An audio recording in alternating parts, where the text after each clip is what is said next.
राजा नाभि। नाभि एक राजा का नाम था, और वो राजा बड़ा ही सतधारी सात्विक पुरुष था। तो उनके चरित्र का वर्णन है। राजा नाभि, राजा नाभि बड़ा ही सतधारी राजा था। उसका अंतःकरण बड़ा शुद्ध रहता था सबके प्रति, जीवन निर्वाह में। तो जो ये चरित्र की बात है, चरित्र का अर्थ है आदमी के इस शरीर का, जीवन का, जीने का ढंग कितना पवित्र है। आदमी के जीवन जीने का जो ढंग है, जो ये शरीर ज्ञानेंद्रिय कर्मेंद्रियों के साथ कर्म कर रहा है, ये कितना पवित्र है या कितना अपवित्र है। चरित्र, इसी का नाम चरित्र है। जितनी पवित्रता होती है उतना ही चरित्र पवित्र होता है, उत्तम होता है। और जितना ये चरित्र गंदा होता है उतना ही अपवित्र कहलाता है। चरित्र की अपवित्रता, अपवित्र चरित्र बड़ा भटकता है, पवित्र चरित्र बड़ा सुंदर साफ सुथरा होता है, जिसे भगवान भी पसंद करते हैं, आनंद के साथ रहते हैं भगवान उसके अंदर। लेकिन अपवित्र शरीर में जो उनका अंश है जी, बड़ा दुखी रहता है अपवित्र चरित्र में। अपवित्र चरित्र माने आंख, कान, नाक, मुंह, वाणी, खाना पीना, संगति, कर्म क्रियाएं, माने जिनकी ये बुरी होती हैं, बड़ा दुखी रहता है ये जी। ये जी बड़ा दुखी रहता है।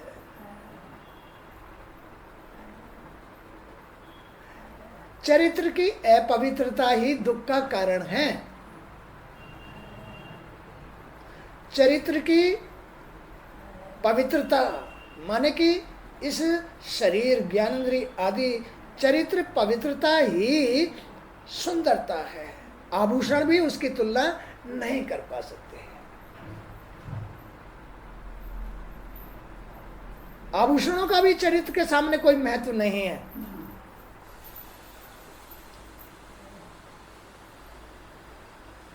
तो ऐसे राजा नाभि का यहाँ चित्रण किया जा रहा है कि उनका चरित्र कितना सुंदर था, कितना पवित्र चरित्र था, जो सबके काम आते थे, सबसे प्रेम करते थे, सब पर दया करते थे, और उनके अंदर भगवान भक्ति थी। उनका मन बड़ा सुंदर था, इसलिए उनका चरित्र बड़ा सुंदर था। असत से वो बिल्कुल भी स्पर्श नहीं करते थे, न बुरी बात सुनते थे, न बुरी बात देखते थे, न बुरी जगह जाते थे, न बुरा खाते थे। बस सात्विक भोजन करना और भगवान का भजन करना और प्रजा का साथ देना, भला करना, ये राजा नाभि का चरित्र था।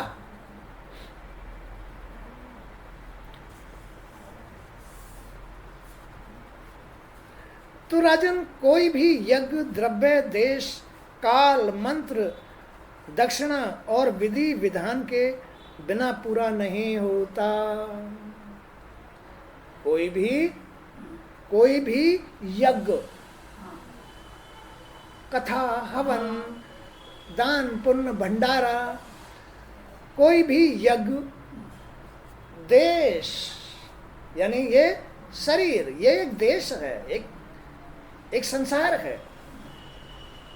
कोई भी यज्ञ, देश, काल माने समय, जो हर आदमी के साथ गुजर रहा है, जो जितना चरित्रवान होगा उतना ही उसका समय पवित्र होगा, सुंदर होगा। भगवान साथ देते हैं। पवित्र चरित्र वाले का समय बड़ा सुंदर होता है, जो जीवन भर उसको आनंद देता रहता है। जरा भी समय उससे कोई बदला या कोई भी उसका अहित नहीं करता है, जिनका चरित्र अच्छा होता है, पवित्र होता है। तो देश काल यज्ञ दक्षिणा बगैर विधि विधान के पूरे नहीं होते हैं। चाहे कथा करा लो, चाहे हवन करा लो, चाहे गुरुजी के पास आ जाओ, चाहे गुरुजी के पास बैठ करके जो है भागवत सुन लो, बगैर दक्षिणा के कभी भी ये काम पूरे नहीं होते हैं। जैसे आए वैसे ही लौट जाते हो। जरूरी होती है। दक्षिणा यज्ञ की पत्नी है और दक्षिणा का ही फल पुत्र है। दक्षिणा तो तभी फल देगी जब उसका प्रयोग किया जाएगा, चाहे यज्ञ में, चाहे भंडारे में, चाहे कोई साधु संत तुम्हारे पास आया है, चाहे कोई ब्राह्मण तुम्हारे पास आया है, चाहे तुम भागवत सुन रहे हो, बगैर प्रसाद और दक्षिणा के कभी भी यज्ञ और फल नहीं देते हैं, फल नहीं देते हैं। इसलिए कोई भी, अब जैसे तुम पूजा पाठ भी करते हो, पूजा पाठ ये भी एक यज्ञ है, तो हाथ से रुपया 2 रुपया जरूर अपने घर से निकालना चाहिए, ये पूजा का, तब तुम्हें फल मिलेगा, अन्यथा फल नहीं मिलेगा। भगवान की 2 हो, चाहे 1 हो, चाहे 98 ही हो, चाहे हो, दक्षिणा रोज निकालनी चाहिए, क्योंकि तुम पूजा करते हो, क्योंकि तुम पूजा करते हो। चाहे 1 रुपया किसी कन्या को ही दे दो कि जाओ बच्चों, लो बेटे, ये उस भाव से कि मैंने भगवान की पूजा की है, ये उसकी दक्षिणा है। चाहे कन्या को दे दो, चाहे कोई भिखारी आया हो उसको दे दो, चाहे भागवत सुन रहे हो वहां चढ़ा दो, दक्षिणा अवश्य देनी चाहिए। भागवत सुनते हो वहां दक्षिणा अवश्य होनी चाहिए। भगवान का भोग प्रसाद, प्रसाद में ये टॉफियां नहीं चलती हैं, इसलिए चाहे तो कोई फल, जैसा तुम कर्म करोगे भगवान के प्रति वैसा ही फल ले जाओगे। ये तो तुम अपने लिए कर रहे हो, किसी के लिए नहीं कर रहे हो। तो जितना शुद्ध मन से भगवान की का भोग या दक्षिणा, उतना ही उत्तम फल लेके जाओगे, क्योंकि फल यज्ञ और दक्षिणा का पुत्र है। आदमी अपने चरित्र के अनुसार यज्ञ और दक्षिणा करता है, अपने चरित्र के अनुसार। जिसका चरित्र जितना उत्तम पवित्र होता है, उतना ही सुंदर भाव से दक्षिणा करेगा, सुंदर भाव से दक्षिणा करेगा, उसको उतना ही उत्तम फल मिलेगा। ये वो क्रिया है। कर्म ही तो प्रधान है। चाहे तुम यज्ञ करो, चाहे तुम भागवत सुनो, चाहे तुम अपनी गृहस्थी को चलाओ, चाहे तुम भगवान की पूजा करो, चाहे तुम किसी तीर्थ में जाओ, वहां अगर विधि विधान के अनुसार तुमने कर्म नहीं किया तो वहां से फल नहीं लेके आओगे, फल नहीं मिलेगा।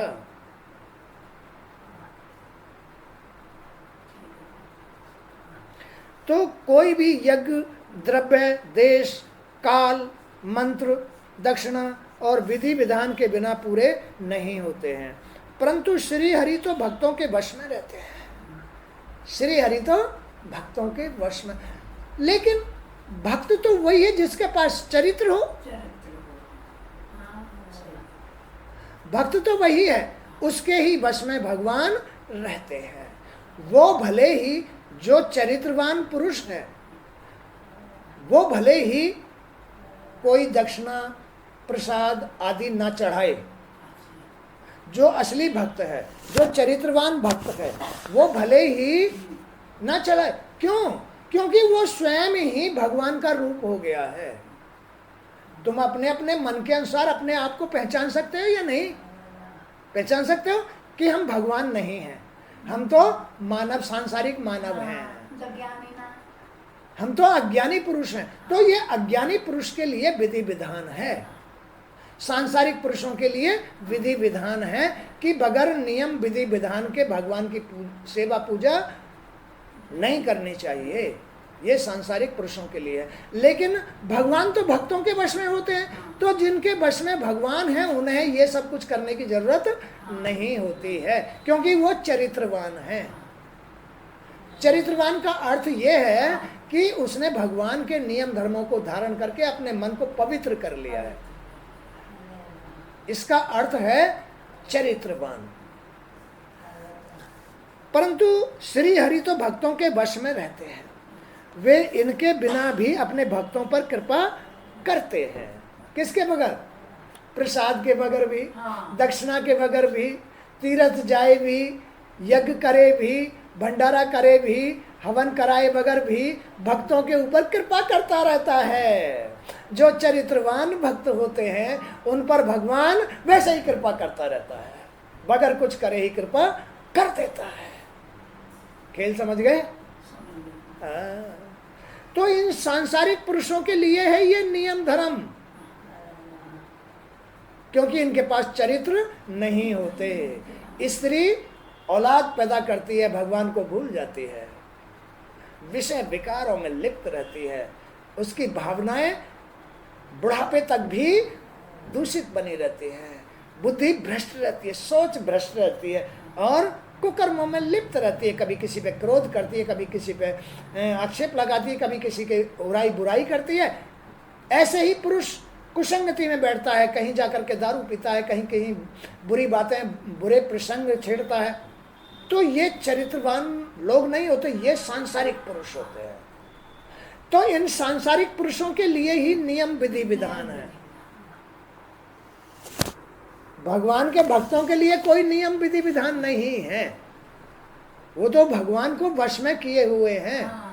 इसलिए भगवान ने उनको पवित्र कर रखा है। उनका जो भी कर्म होगा वो पवित्र होगा, जो यज्ञ करेंगे पवित्र होगा, ध्यान जो भी उनका शरीर है, ज्ञानेंद्रिय हैं, कर्मेंद्रिय हैं, सब पवित्र मिलेंगी। इसलिए उनको कोई दक्षिणा वगैरह करने की जरूरत नहीं होती है। तो इसलिए जिनका चरित्र उत्तम होता है उनके मन में भगवान के प्रति हर वक्त श्रद्धा रहती है, भगवान के प्रति, श्री हरि के प्रति बिल्कुल प्रेम बना के रखता है, श्रद्धा बना के रखता है? तो उसके पास श्रद्धा भाव भक्ति से ज्ञान आ जाता है।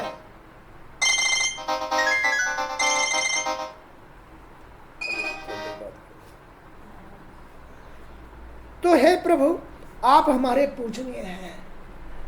राजा नाभि कह रहा है प्रभु से, श्री हरि से। ऐसे ही देखो, यही भाव हर आदमी में होना चाहिए, तब भगवान खुश होते हैं। कैसा भाव होना चाहिए? हे प्रभु, आप हमारे पूजनीय हैं।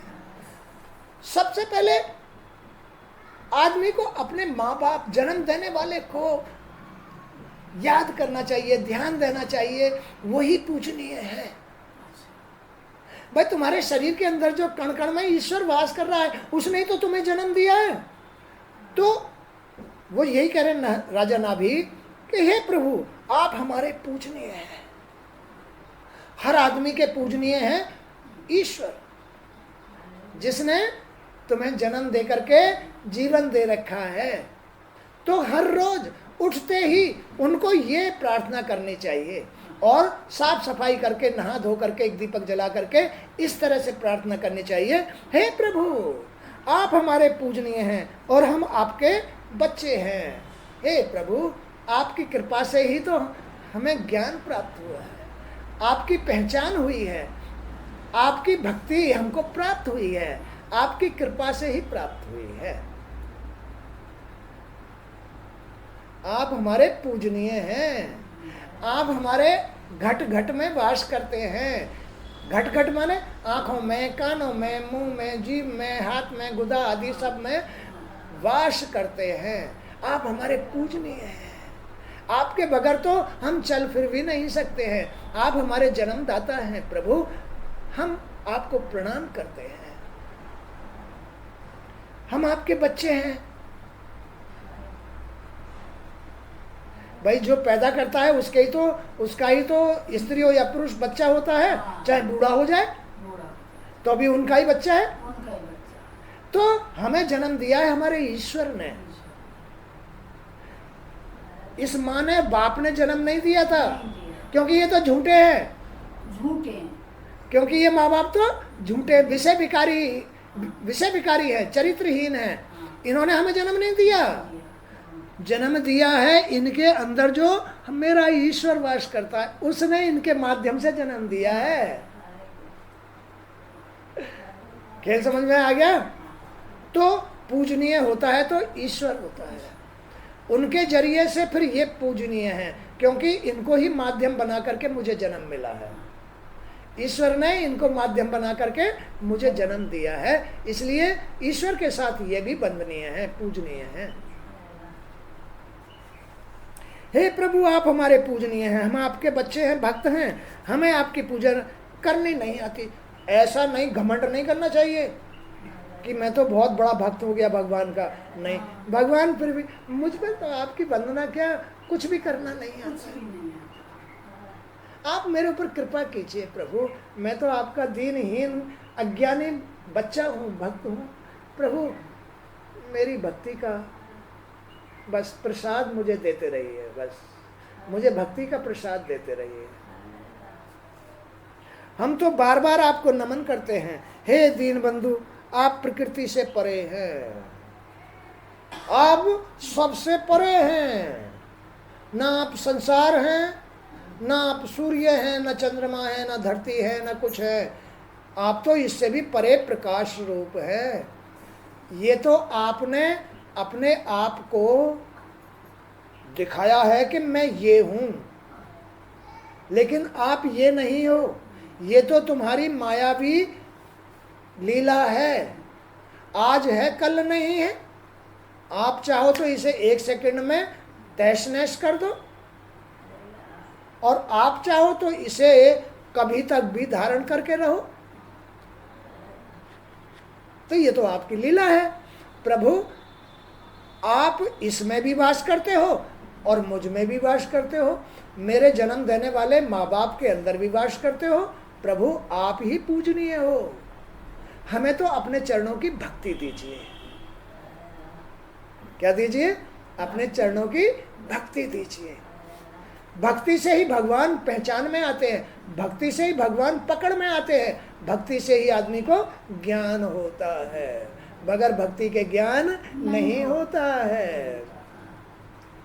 आज गुरु जी जो अपनी वाणी से ये सारी बातें फटाफट व्यक्त कर रहे हैं, ये कौन कर रहा है?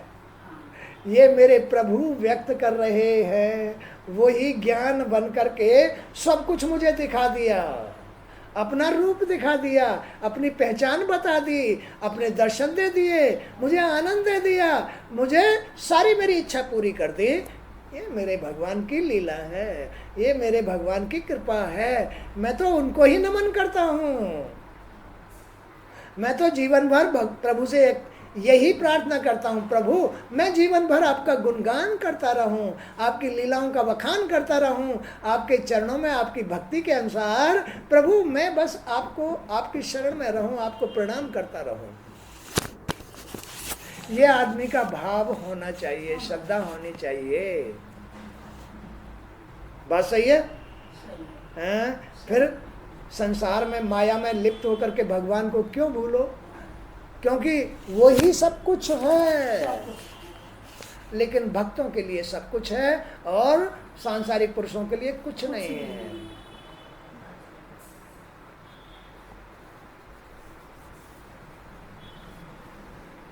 हे दीन बंधु, आप प्रकृति से परे हैं, फिर भी प्राकृतिक गुणों के प्रपंच में फंसकर हम आपके स्वरूप का तथा गुणों का निरूपण करना चाह कर भी नहीं कर पाते हैं। हे प्रभु आप इस संसार से बहुत परे हैं, प्रकृति से बहुत परे हैं, आप इस शरीर से बहुत परे हैं, आप इस शरीर को पैदा करने वाले, उपजाने वाले हैं, लेकिन मैं तो आपका बोया हुआ बीज हूं, अंश हूं। आपने माया को धारण करके मुझे पैदा किया है, आपने माया को धारण करके मुझे पैदा किया है। प्रभु मैं तो आपका बीज हूं, मुझ में से ही अब अनेक बीज पैदा हो रहे हैं। प्रभु मैं तो आपका अंश हूं, मुझ पर कृपा कीजिए प्रभु, मुझ पर कृपा कीजिए। आप तो इस प्रकृति से और मुझसे और इस संसार से बहुत परे हैं, आप बहुत बड़े हैं, आप ही हमारे पूजनीय हैं। हे प्रभु आप ही सत्य स्वरूप हैं, प्रकाश स्वरूप हैं, चेतना है, आप ही जीवन हैं, आप ही सबका सार है, सबका सार आप ही हैं। प्रभु आप हम पर दया कीजिए। हे प्रभु आप हम सबके घट घट में वास करते हैं, आप ही सबको कर्म कराते हैं, आप ही सबका भाग रचते हैं, आप ही नरक में भेजते हैं और आप ही न्याय करके मोक्ष वैकुंठ में भेज देते हो। प्रभु सब आपकी लीला है। हे प्रभु आप पूजनीय हैं, आप आदरणीय हैं, आप सबके बड़े हैं, आप हमारे माँ बापों के भी माँ बाप हो। हम तो आपको बार बार नमन करते हैं। हे प्रभु आप साक्षात परमेश्वर हो, परम ईश्वर, परमेश्वर परम ईश्वर हो, तुमसे बड़ा कोई भी नहीं है। आप परमेश्वर हो, साक्षात परमेश्वर हो। लेकिन बगैर ज्ञान के ये सब कुछ नहीं पहचाना जाता कि आप परमेश्वर हो। नहीं, अज्ञानी पुरुष तो कहता है मैं ही परमेश्वर, मैं ही नहीं होता तो ये सब कुछ कहाँ से होता। अरे तुझे रचने वाला ईश्वर है, वो परमेश्वर है। आदमी को इतनी भूल अहंकार नहीं रखना चाहिए कि परमेश्वर का गुणगान ना कर पाए, उसकी शरण में न जा पाए। इतना अहंकार नहीं होना चाहिए, इतनी भूल नहीं होनी चाहिए। ये भूल कहलाती है, ये अहंकार, ये भूल कहलाती है। और भूल के द्वारा, अहंकार के द्वारा ही आदमी गड्ढे में जाता है।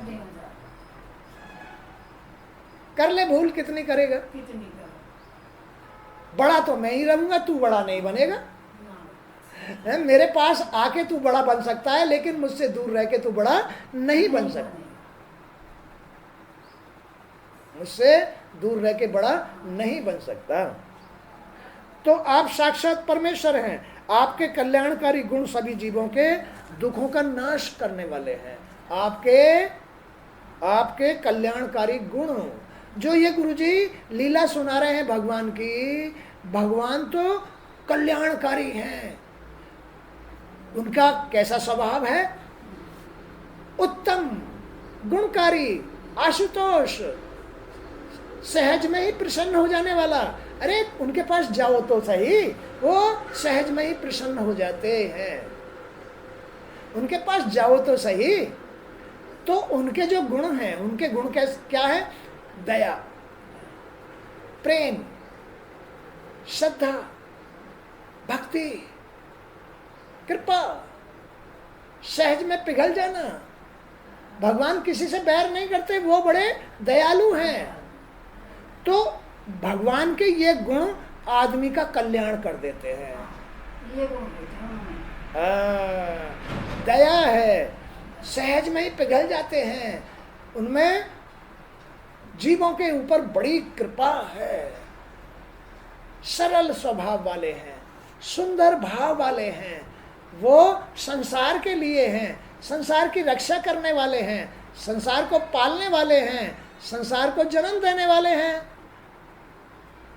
ऐसे हैं, इसलिए उनके जो ये गुण हैं, श्रद्धा, दया, क्षमा, सहनशीलता, संतोष, शांति, ये सब उनके गुण हैं। ये आदमी को अगर उनकी शरण चला जाए तो इन गुणों के अनुसार सहज में ही कृपा प्राप्त हो जाती है। जाओ उनकी शरण में। तो उनके गुणों से जीवों के दुख समाप्त हो जाते हैं। यदि कोई श्रद्धा पूर्वक पान, फूल और तुलसी के पत्तों से भी आपकी पूजा या भक्ति करता है तो आप तुरंत प्रसन्न हो जाते हैं। कैसे कैसे? कोई भी श्रद्धालु भक्त पुरुष पान से, फूल से, तुलसी के पत्ते से, हैं, या ये भी नहीं है तो भाव से, शायद पानी की बूंद से भी, लेकिन श्रद्धा से कि वो हमारे पूजनीय हैं, आदरणीय हैं, माँ बाप के भी माँ बाप हैं, दादी बाबा हैं, इसलिए भगवान को बाबा कहा जाता है। बाबा क्यों कहा जाता है भगवान को? मोहन बाबा, भोले बाबा, हैं? इनको बाबा क्यों कहा जाता है? क्योंकि वो हमारे माँ बाप के भी माँ बाप हैं, इसलिए उनको बाबा कहा जाता है। तुलसी के पत्ता रख लो पूजा में, भगवान के लिए चाहे, भगवान तो लेकिन श्रद्धा से, भगवान मैं गरीब हूँ, भगवान मेरे पास कुछ नहीं है। भगवान के सामने बैठ के कभी भी बड़प्पन नहीं दिखाना चाहिए। गरीब बन करके, अज्ञानी बन करके ही पूजा करनी चाहिए, छोटा बनकर विनम्र भाव से ही पूजा करनी चाहिए। उस समय पूजा का अर्थ ही ये है कि उनके सामने बैठ करके खूब गिड़गिड़ाए, खूब विनम्र भाव से उनकी आराधना करे, प्रार्थना करे, इसी का नाम तो पूजा है। चाहे उनके सामने एक लोटा जल का भर के रख दो, उससे भी पूजा हो जाती है। चाहे वो एक दीपक जला दो, उससे भी पूजा हो जाती है। चाहे एक तुलसी का पत्ता रख दो, भगवान मेरे पास यही है, इससे है ही नहीं कुछ ज़्यादा, मैं क्या करूं, कहाँ से लाऊं, प्रभु मेरे पर कृपा कीजिए, तो वो उससे ही प्रसन्न होकर उसका घर भर देते हैं। इतने दयालु हैं। लेकिन श्रद्धा से, नियम से रोज करो। जब अगर तुमने उनको बड़ा मान लिया है, आदरणीय बाबा मान लिया है, तो उनकी रोज पूजा करो। हैं? एक दिन पूजा करके और फिर मुंह भी ना करो उनकी तरफ, तो ये श्रद्धा नहीं हुई, ये तो मतलब की बात हुई। तो भगवान की पूजा मतलब से नहीं करनी चाहिए, स्वार्थ से नहीं करनी चाहिए। उन्हें बड़ा मान के, आदरणीय मान के, अपना फर्ज मान के, नियम विधि विधान के अनुसार पूजा करनी चाहिए, तो भगवान सहज में ही प्रसन्न हो जाते हैं। है? यदि कोई श्रद्धा पूर्वक पान, फूल और तुलसी के पत्तों से भी आपकी पूजा करता है तो आप प्रसन्न हो जाते हैं। हमारे पास तो अनुराग के सिवाय, विनम्र भाव, आपकी प्रार्थना के सिवा हमारे पास तो कुछ भी नहीं है। तो हमारे पास तो सिवाय विनम्र भाव के, अनुराग के सिवा, हाथ जोड़ने के सिवा, तो इस यज्ञ में देने को कुछ भी नहीं है प्रभु, इस यज्ञ में देने को कुछ भी नहीं है। यहां बैठ के भी अगर तुम्हारे पास कुछ नहीं है, आंख बंद करके अपने भगवान को प्रसन्न कर लो, क्योंकि भगवान यहाँ बैठे हैं, भगवान यहाँ है, साक्षात है यहाँ। जब यहाँ उनकी बातें हो रही हैं तो यहाँ हैं वो। उनके सामने हाथ जोड़ करके, भगवान मेरे पास तो कुछ नहीं है, मैं कहाँ से लाऊं, क्या करूं, मैं असहाय हूँ, मैं तो दीन हूँ, हीन हूँ, बस तेरी शरण में हूँ, मुझ पर दया कीजिए। तो वो प्रसन्न हो जाते हैं और उसको उस तड़फन से निकाल देते हैं, उसकी तड़फ पूरी कर देते हैं। फिर भी आप हमारे मनोरथों को सिद्ध करने वाले हैं प्रभु, आप ही तो हमारे मनोरथों को सिद्ध करते हो। हमारे पास कुछ भी नहीं है, फिर भी हमारे सारे काम पूरे करते हो। हमें तो यह भी नहीं पता कि हमारा कल्याण किस में है, किस कर्म में हमारा कल्याण है। आपकी पूजा करने में है, या किसी के ऊपर परोपकार करने में है, या तीर्थ करने में है, या दान करने में है, या यज्ञ करने। हमें तो यह भी पता नहीं है कि हमारा कल्याण कैसे होगा। हमें ज्ञान नहीं है प्रभु। ज्ञान रूप तो आप ही हैं, प्रकाश रूप तो आप ही हैं, आप ही स्वयं प्रकाश परमात्मा हैं। आपको ही पता है कि हमारा कल्याण किस में होगा। प्रभु हमारे पास तो केवल हाथ जोड़ना ही है, हमारे पास ज्ञान भी नहीं है, हम तो भूल में हैं। आप तो हम दीन जनों की प्रार्थना पर हमारे कल्याण के लिए यहाँ चले आए हैं प्रभु। हम दीनों पर दया करने के लिए चले आए हो प्रभु। हमें ये जो आशीर्वाद मिला है कि हम यहाँ चल करके भागवत सुन रहे हैं, ये भी आपकी कृपा है। आपकी कृपा से ही हमें ये भागवत सुनने को मिल रही है प्रभु। तो हे पूज्यतम, आपने हमें सबसे बड़ा वरदान तो यही दे दिया है कि आप राजा नाभि की इस यज्ञशाला में साक्षात हमारी आंखों के सामने प्रकट हो गए हैं। मुझे राजा नाभि कह रहा है कि हमें सबसे बड़ा आशीर्वाद तो आपका यही मिल गया कि आप हमारी यज्ञशाला में प्रकट हो गए हो। जिसके ये यज्ञशाला है, ये मन ही यज्ञशाला है। जिसका मन भगवान की शरण में जाने को करता है, वो समझ लो कि भगवान उसके मन में आए हुए हैं। और जिसका मन भगवान की शरण में आने को नहीं करता है, श्रद्धा नहीं है, समझ लो उसके पास भगवान नहीं है, के पास भगवान नहीं है। तो ये कह रहे हैं आपने हमें सबसे बड़ा वरदान तो यही दे रखा है कि आप राजा नाभि की इस यज्ञशाला में साक्षात हमारी आंखों के सामने प्रकट हो गए हैं। हमारी वाणी मौन हो गई है, आंखें बंद हो गई हैं, खुली की खुली रह गई हैं। हम आपसे क्या वर मांगे प्रभु, जब आप देने के लिए हमारे यज्ञ में ही उपस्थित हो गए, तो अब आपसे क्या वर मांगे हम? अब तो आप सब कुछ दे जाएंगे, अब तो हमें सब कुछ मिल जाएगा। हाँ?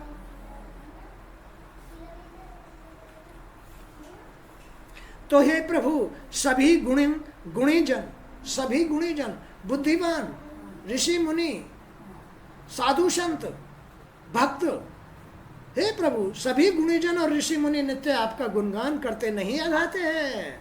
उनको आपका अनुभव हो जाता है। हमारे प्रभु हमारे मन में आ गए, हमारे घर में आ गए, अच्छाई प्रदर्शित होने लगती है। भगवान आ जाते हैं, उनकी बुद्धि शुद्ध हो जाती है, किसी से बैर भाव नहीं करते, सब कुछ त्याग देते हैं। जब वो आ जाते हैं, वो सब कुछ त्याग देते हैं। ऋषि मुनि, बुद्धिमान लोग, ज्ञानी, ध्यानी, गुरु लोग, जब उनके मन में भगवान आ जाते हैं, सब कुछ त्याग देते हैं। कुछ नहीं है, सब मिथ्या है, ये सब कुछ अच्छा नहीं है सिवाय मेरे प्रभु के। ये इसमें ही सच्चा आनंद है। जीवन वैकुंठ बन जाता है, जन्म उद्धार हो जाता है। तो सभी गुणीजन, बुद्धिमान, ज्ञानी लोग, ऋषि मुनि नित्य आपका गुणगान करते नहीं अगाते। आप हमें भी वह शक्ति प्रदान करें कि हमारी वाणी आपके गुणों का गान करने में कदापि न थके। हमें तो ऐसा वरदान दे दो प्रभु, इतनी आंख दे दो, इतने हाथ दे दो प्रभु कि हम दान करते नहीं अघाएं, और आपके साधु संतों के, महापुरुषों के, गुरु लोगों के, ज्ञानी लोगों के, भक्त लोगों के दर्शन करते करते ना अघाएं। हमें तो इतनी आंख दे दो, हमें तो इतने हाथ दे दो, हमें तो इतने पैर दे दो कि हम ऐसी जगह बार बार चल के जाएं। प्रभु ऐसा वरदान दे दो, जहां आपका गुणगान होता हो वहां तुरंत आप हमारे मन में उपस्थित हो जाते हैं। आप हमें वही शक्ति प्रदान करो कि हमारी वाणी आपके गुणों का बखान करते में कदापि न थके। इसके अतिरिक्त हमारी आपसे एक प्रार्थना और है, जो इस यज्ञ आयोजन का कल्याण हो जाए। ये जो यज्ञ है, जो हमारे अंदर हमारा मन है, इसका कल्याण हो जाए, बस ये आशीर्वाद दे दो। हमारे मन क्या है अंदर? पूरा शरीर, ज्ञानेंद्रिय कर्मेंद्रियों के साथ शरीर ही मन है, तो हमारा मन का कल्याण हो जाए।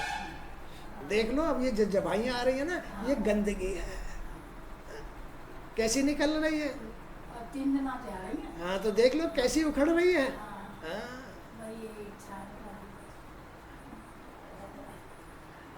ये गंदगी ही तो घर का नाश करती है।